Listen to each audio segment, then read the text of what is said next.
High news के programme lease के हट के चलो जी में आज हम आपकी मुलाकात करवाते हैं श्री चतुर्वेद सिंह राठौर साहब से, जो वर्तमान में राजधानी के तलैया थाने में थाना प्रभारी है।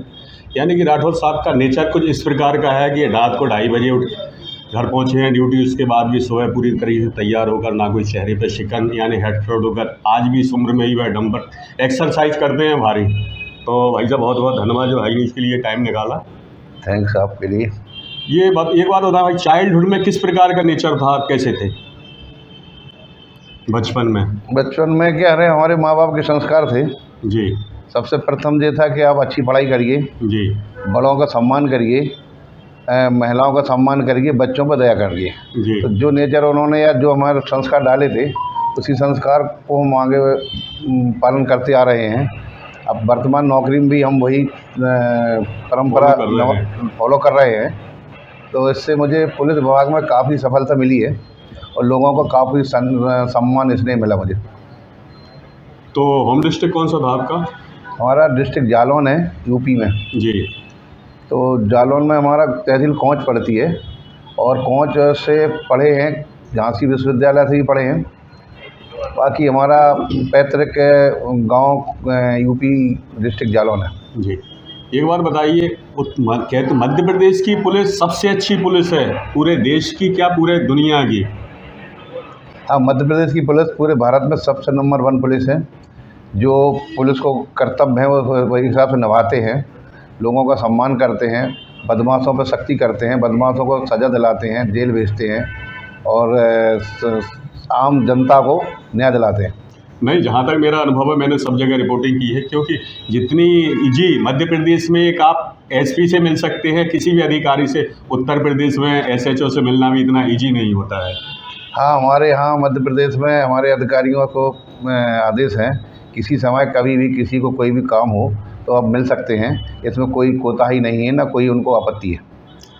अच्छा, आप झांसी में पढ़े लिखे हैं, काफ़ी कुछ किया, तो उस समय बचपन में आप क्या नोटी टाइप के थे, अपने सहपाठियों के साथ मारपीट करना, परेशान करना? क्योंकि जो नोटी टाइप के होते हैं आगे जो बड़े में जाके बहुत ही अच्छा नेचर होता है, बहुत ही सब निकल चुके थे, जहाँ तक मेरा अनुभव है। नहीं, जिद्दी तो नहीं थे, लेकिन कुछ लोग अगर ऐसे प्रकार के करते थे उनको हम समझाते थे और कोई अगर विवाद होता था तो उसको सुलझा देते थे हम। यानी बराबर जस्टिस करने का नेचर बचपन से ही रहा। जी जी जी। तो फैमिली में बैकग्राउंड में क्या है और कौन है पुलिस में? हमारे 3 भाई हैं जी। सबसे बड़े हैं यहीं जीआरपी भोपाल में थे, रिटायर हो गए। जी। हमसे छोटा भाई पीएचयू में है। जी। हमसे बड़ा भाई इंदौर में है। यानी कि पुलिस का जो है आपके बिल्कुल एकदम से। जी जी जी, हमारा पूरा परिवार पुलिस में है। हमारे एक भतीजा भी पुलिस में सर्विस करता है भोपाल में। और पैतृक हमारी एग्रीकल्चर है। जी। हमारे माता पिता की ज़मीन है। जी। तो बड़े भाई जो रिटायर हो गए तो अब वो जाके गाँव उसी को संभाल रहे हैं। जी। लेकिन जॉब तो बहुत से थे, लेकिन ऐसा क्या हुआ कि अब सारी की सारी फैमिली पुलिस की ओर मुड़ गई? क्योंकि ये सेना पे जो रहते हैं जवान, वो तो कुछ समय के लिए, लेकिन पुलिस की जो ड्यूटी होती है 24 घंटे की होती है एकदम से। जब मैं छोटा था, पढ़ता था, तो मेरे गांव में पुलिस आती थी यूपी की। जी। तो देखते थे तो मुझे लगता था कि पुलिस में भर्ती होने से के बाद ही हम जनता की अच्छी सेवा कर सकते हैं। जी। या जो अन्याय हो रहा है, अन्याय के खिलाफ हम जा सकते हैं, सजा दिला सकते हैं आरोपियों को। इसलिए हम लोगों में हमें थोड़ा की धारणा बन गई थी कि उसमें जॉब पुलिस की ही करूँगा। यानी इम्प्रेस थे आप पुलिस के प्रति? बिल्कुल, वर्दी के प्रति? बिल्कुल बिल्कुल। तो जब आपको वर्दी मिली, फर्स्ट किस पोस्ट पे हुई थी आपकी पोस्टिंग? मैं आरक्षक के पद से भर्ती हुआ था 82 में। जी। लेकिन हमारे यहाँ एग्ज़ाम होते थे, हमने मेहनत लगन से तो एग्ज़ाम करके मैं प्रमोशन लेता गया। लेकिन आप मध्य प्रदेश में कैसे आ गए यूपी की जगह? उस समय जो हाँ भर्ती की प्रक्रिया थी, उनके जो मापदंड थे भर्ती के, तो मापदंड को क्लियर 5 करना पड़ता था। उसमें उस समय यूपी एमपी का नहीं था कुछ ज़्यादा। कैसा लगा आपको जब फर्स्ट टाइम आपको जो आपकी जो चॉइस थी, आपकी जो विश थी पूरी हुई, आपको वर्दी पहनी, तो उस समय कैसा अनुभव किया आपने? मैं तो ऊपर वाले को धन्यवाद देना चाहता हूँ कि जो मेरी ख्वाहिश थी और पहली बार में मेरी ख्वाहिश पूरी हो गई थी। और इतनी मुझ में खुद मतलब हमें इतनी हिम्मत थी, मुझे लगता था कि हम पहली बार में ही हम चयनित हो जाएंगे और हुआ। जी। तो भाग्य और कर्म में से किससे ज़्यादा मानते हैं आप? सबसे पहले तो कर्तव्य, जिस चीज़ के लिए अपन कर रहे हैं कर्तव्य करना चाहिए, फिर भाग साथ देता है उसके लिए। कर्तव्य अगर करते रहोगे तो मेरा मानना है कि सफलता मिलेगी एक ना एक दिन। जी। उदाहरण के तौर पे चींटी रहती है छोटी, जी। वो अपने से बड़ा वजन पत्थर उठा के ढेर पे चढ़ती, कई बार पलटती है लेकिन चढ़ती है फिर भी चढ़ जाती है। जी। तो इसलिए प्रयासरत रहना चाहिए, सफलता मिलेगी। नहीं, ये भोपाल के एक बहुत काफ़ी चर्चित सीएसपी से रिटायर्ड हुई है सलीम खान, अब्दुल सलीम। उनको तो भागना ऐसा कि उनने इतने पुलिस से भागे कि लास्ट में उन्हें पुलिस में ज़बरदस्ती भर्ती कर दिया। फॉर्म किसी ने डाला, जब मैंने उनका लिया था तो उन्होंने पूरा बताया था। अभी भोपाल में ही रहते हैं, आपने भी नाम सुना होगा सलीम खान का। हाँ, हमने काम भी किया उनके साथ में जी। लेकिन उनका भी अच्छा कर्तव्य रहा, अच्छी ड्यूटी रही, अच्छा उन्होंने लगन से काम किया है, फिर चर्चित भी रहे, काफ़ी बड़े बड़े कांड भी पकड़े हैं। जी। और हमारा भी प्रयास यही रहता है कि मैं अच्छे काम करूं, जनता में अच्छी सेवा करूं, जिससे मेरा नाम हो जी। और विभाग का नाम हो, अधिकारियों का नाम हो। जी। जहाँ तक मेरा सोचना है कि अगर सामने आने वाले जो आपके पास फरियादी आता है उसकी आपने बात भी अच्छे से सुन ली तो 50% रिलैक्स से मिल जाता है, और उसे आपने पूरी तरीके से संतुष्ट कर दिया तो फिर किसी यज्ञ की भी ज़रूरत नहीं है, क्योंकि सबसे बड़ी पूजा वही है आदमी जो सामने आपके खड़ा है उसकी समस्याओं का समाधान करना। ये बात सही है।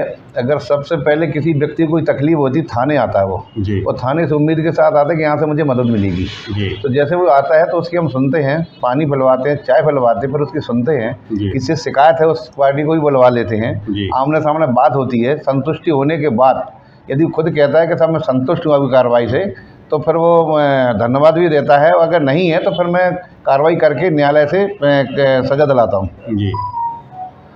क्या लग रहा है आपको 1982 और आज की पुलिस में ज़मीन आसमान का अंतर है? क्राइम करने का तरीका बदल चुका है, आपकी भी कार्य प्रणाली काफ़ी हद तक बनी गई है, यानी ड्यूटी भी इतना एक्स्ट्रा हो गई है, स्टाफ कम है।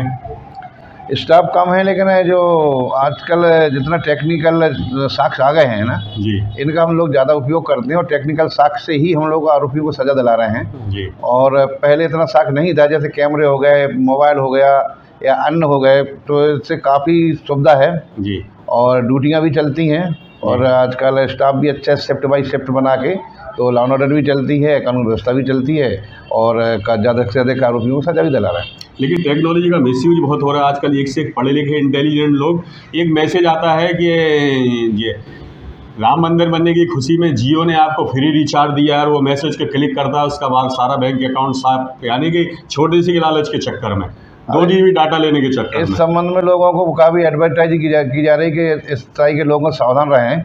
अगर ये लोग करते हैं तो इसके खिलाफ कार्रवाई भी होती है, और प्रकरण भी चलते हैं न्यायालय में, जेल भी जाते हो। जी। आपकी लाइफ का ऐसा कोई क्षण बताएं जैसे लग रहा हो आपको परेशानियों ने घेर लिया हो, कोई रास्ता ना दिख रहा हो, तो उस समय आप उस प्रॉब्लम को कैसे फेस किया? क्योंकि आज का हमारा युवा है, जरा सी प्रॉब्लम आने पर वह डर जाता है, सुसाइड जैसे ही कदम की ओर बढ़ने लगता है। ये तो खैर गलत है। कोई भी परिस्थिति बनती है उससे निपटना चाहिए, ताकत से निपटना चाहिए। मुझे मालूम है कि किसी का अंत निराकरण होता है, वो किसी रूप में हो। जी। और अगर आप में हिम्मत, बल है, जी। तो आप ज़रूर सफलता मिलेगी आपको, और उसे घबराना नहीं चाहिए।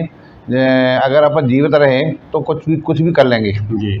और जाने के बाद ना तो देखने आता है, लेकिन इसलिए आदमी को सुसाइड जैसा कोई कदम नहीं उठाना चाहिए। जी। और भाई साहब एक और है, आज का युवा जो है शॉर्टकट रास्ता अपना रहा है। काम कर्म करने की जगह मोबाइल में लगा रहेगा, ऑनलाइन देखता रहेगा क्या करना चाहिए, जबकि होता कुछ नहीं है, लास्ट में होपलेस हो जाता है, क्राइम अपराध की ओर बढ़ता है। देखो, शॉर्टकट रास्ता, 2 रास्ता होते हैं। जी। एक शॉर्टकट होता है, शॉर्टकट में कांटे होते हैं। जी। एक साल भर का रास्ता होता है, काम अच्छा होता है और पक्का होता है, लेकिन समय ज़्यादा लगता है। तो मेरा तो कहना ये है कि साल भर वाली रास्ता चलना चाहिए, साफ़ सुथरी रास्ता है। शॉर्टकट का रास्ता तो उसका अंत मतलब लंबा समय नहीं रहता उसका। जी। तो क्या मैसेज देंगे युवाओं को आप? युवाओं को मेरा मैसेज यही है, सबसे पहले तो घर में रहें, माँ बाप की मानें, माँ बाप की सेवा करें, माँ बाप जो कहें उसके अनुसार काम करें, पढ़ाई अच्छी करें, लोगों को देखें कि लोगों को देखें कि जिन लोगों ने कैसे तरक्की करी है, कैसे डॉक्टर बने, IAS बने, IPS बने। अगर इस प्रकार का अगर ध्येय बना लें तो मेरा मानना है कि जो हैं लड़के वो वही बन सकते हैं, इसमें कोई दो राह नहीं। अच्छा भाई, तो आपकी लाइफ का कोई ऐसा इन्वेस्टिगेशन बताएं जैसे लोग आज भी याद करते हुए चतुर्भुज साहब थे, उन्होंने ऐसा काम करी, मिसाल देते हुए आपकी एग्जांपल देते हुए। अभी मैं 17, 18, 19 में थाना साहेबगंज में थाना प्रभारी के पद पदस्थ थे। माननीय सीएम साहब का गृह जिला था, गांव था। जी वहाँ एक बख्तरा है, बख्तरा में एक स्टेट बैंक में डकैती पड़ी थी। जी रात में डकैती, जो गार्ड था वहाँ का, गार्ड को मार दिया था, उनकी राइफल भी ले गए थे। जी। उन लोगों ने लॉकर है, गैस लाए थे, कटर लाए थे, रात भर उसको काटा, काट नहीं पाए, गैस खत्म हो गई, भाग गए छोड़ के, सुबह हो गई। जी पर अब इसको ठीक है, सुबह अधिकारी आए, हम लोगों ने प्रकरण पंजीबद्ध किया। अब उनको ट्रेस करना बहुत बड़ी बात थी। जी कैमरे भी तोड़ दिए थे, जी लेकिन लोगों ने मुझे आगे ज्ञापन दिया, बोले साहब जी बड़ी घटना घट गई है। तो मैंने कहा मुझे समय दीजिए, हम लोग लगे हैं, हम करेंगे और आप भी हमारी मदद करो उसमें। जी। फिर उसमें मुझे किलू मिला तो मैंने 8 दिन के अंदर 12-13 आरोपियों को गिरफ्तार कर लिया उसमें। किलो क्या मिला था आपको? किलू ये मिला था कि जो मृतक का मोबाइल गया था, जी मोबाइल ले गए थे, उसकी घर में सागर का था, बहन ने उस मोबाइल में अपनी सिम डाल के चला ली थी जी। एक बार। जी जी तो उसने भाई से बात की थी मंडीदीप में। जी जब मंडीदीप बात की तो फिर वो वहाँ से पकड़ में आ गया, भाई को पकड़ा तो भाई का क्या फुटेज तो आ गया था। जी। फिर भाई को पूछताछ करी तो उन्होंने बता दिया कि ये पूरी घटना है। जी। तो उसी के निशानदेही पे गिरफ्तार किया, राइफल भी जब्त की और कार वगैरह है, गैस सिलेंडर भी सब जब्त की।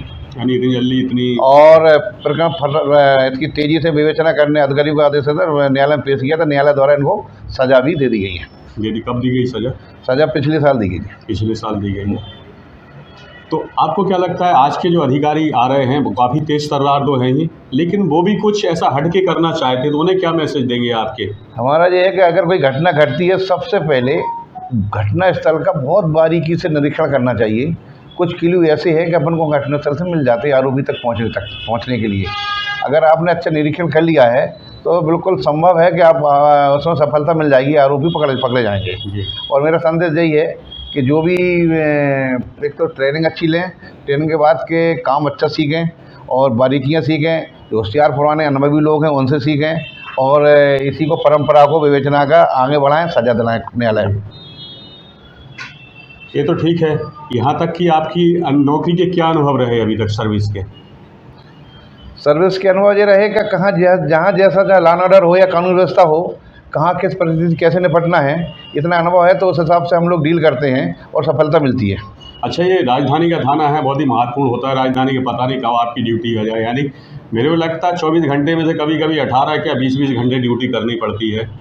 तो ऐसी इतनी ज़्यादा स्टेमिना कैसे आ जाती है, कहाँ से लाते हैं? ये ड्यूटी करना एक तो हम लोगों की क्या है, ट्रेनिंग स्प्राइट भी दी गई है और फिर आदत में आ जाती है। अगर हम कर भी लेते हैं तो उससे कोई ज़्यादा फर्क नहीं पड़ता है, लेकिन लॉ एंड ऑर्डर या वीआईपी ड्यूटी करना भी बहुत ज़रूरी है। और मेरा शेष स्टाफ जो रहता है वो यहाँ कानून व्यवस्था थाने की या शहर के बाउंड्री की ड्यूटी करते हैं वो लोग। अच्छा, कभी आपसे शिकायत, परिवार में फैमिली में कंप्लेंट नहीं की जाती है कि जब सारे त्यौहार फेस्टिवल होते हैं आप दूर रहते हो, कभी साथ नहीं रहते हो, ऐसी कई शिकायत नहीं की गई आपसे? अब क्या, मेरी 42 साल की नौकरी हो गई है, परिवार वाले भी हमारी जैसे आदत में ढल गए हैं। परिवार वाले भी समझते हैं कि वो भी एक हमारे सर्विस करने का एक हमारा अंग है। जी। लास्ट में क्या मैसेज देना चाहेंगे आज के बढ़ते हुए युवाओं को कि वो आपकी तरह ही बने और एक अच्छा मुकाम हासिल करें? हमारा संदेश यही युवाओं को कि अच्छा पढ़े लिखें, अच्छे समाज में जाएं, अच्छे लोगों के संस्कार लें और देश में कुछ महत्वपूर्ण पदों पर बैठकर देश को तरक्की करें, देश को आगे ले जाएं। अच्छा। और जी जी। अगर ऐसा कर लिया गया तो अगर मेहनत करें और लगन है तो ऐसा कोई करना संभव नहीं है। बिल्कुल कर सकते हैं। अच्छा, लास्ट में एक बात और बता दें आप, ये आजकल पुलिस जो है पोलाइट हो गई है पूरी तरीके से, काउंसलिंग वगैरह करती है महिलाओं वगैरह को, तो इस प्रकार का कोई अभियान चला रहे हैं आप? हाँ, हमारे यहाँ समय समय अभियान चलता है और अधिकारियों के आदेश भी रहते हैं, मुख्यालय के आदेश रहते हैं, वरिष्ठ अधिकारियों के रहते हैं। और महिलाओं का काउंसलिंग तो 24/7 डे बराबर चलता है। अगर किसी को आवश्यकता होती तो महिला थाना है, हर थानों में काउंसलिंग बनाई गई है, तो काउंसलिंग हम लोग जारी रखें। अच्छा, महिलाएं और छात्राएं किस प्रकार सेफ रहें, क्या करना चाहिए उन्हें पुलिस? अभी महिलाओं को, छात्राओं को चल रहा है, हमारी कोई संस्थाएं चला रही हैं, उनको स्वयं निर्भर रक्षा के लिए ट्रेनिंग दे रहे हैं, बॉक्सिंग वगैरह हर चीज़ से ट्रेनिंग चल रही है उनकी। तो यही संभव है कि अगर मान लो कहीं अगर ट्रेनिंग है बॉक्सिंग वगैरह या कुछ आता है उनको तो खुद निपट सकती वो। इसके अलावा एट ए टाइम कोई ऐसा नंबर वगैरह वो फीड करके रखें कि तत्काल उसको इमरजेंसी अलर्ट करके? हाँ, 100 डायल भी है, 100 डायल का नंबर फेमस है, बाकी थानों के नंबर हैं जगह जगह लिखे हैं। और जब हम लोग स्कूलों में जाके प्रोग्राम लेते हैं, जब अपने नंबर देते हैं सभी थाना प्रभारी के, स्टाफ के, बीट प्रभारी के, 20 कांस्टेबल के नंबर देते हैं, तो उसमें करते हैं और हम लोगों को ईमेल मिलता है और हम लोग तत्काल कार्रवाई करते हैं। आपको तो काफ़ी अनुभव हो गया। आप कैसे, आप तो एक फेस देख के समझ जाते हैं ये कल्प्रिट है। हाँ हाँ, ये अनुभव है, आदमी को देख लेंगे, बातचीत समझ में आ जाता कि किस टाइप का आदमी है क्या नहीं है, क्या करना चाहिए इसके साथ में। तो उस हिसाब से हम कार्रवाई करते हैं। एक बात बताइए, उस स्थिति में आप कैसे डिसाइड करते हैं जब सामने ब्लाइंड मर्डर होता है और उसमें कोई फैमिली वाला ही इन्वॉल्व होता है? ये सब स्थिति परिस्थिति वाली बात है। हमने बताया कि घटनास्थल का यदि निरीक्षण बारीकी से किया जाए तो समझ में आ जाता है कि फैमिली वाला है इन्वॉल्व, या बाहर का है, या क्या है, या नाते रिश्तेदारों का है, या पति पत्नी का है, या कुछ संपत्ति संबंधी विवाद है, या महिला संबंधी विवाद है। तो फिर उस दिशा में हम लोग इन्वेस्टिगेशन बढ़ाते हैं। ठीक है, बहुत बहुत धन्यवाद। चतुर्वेद साहब जो थे, चतुर्वेद सीधा सीधा कहना है कि आप अलर्ट रहेंगे तो सुरक्षित रहेंगे, आप अपने साथियों को साथ लेकर चलेंगे।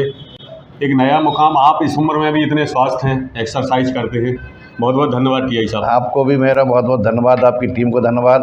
आपने इतना समय निकाला मेरे लिए, और इसके लिए बड़ी खुशी क्या हो सकती है। और सभी को मेरा यही है कि आप अच्छे रहें, खुश रहें, स्वस्थ रहें। अशोक श्रीवास्तव, भोपाल से विक्रम चौहान के साथ। धन्यवाद, मिलते रहिए हाई न्यूज़ पर ऐसे ही कार्यक्रम में। जल्दी मिलते हैं किसी ऐसे ही अन्य अधिकारी के साथ। Thank you.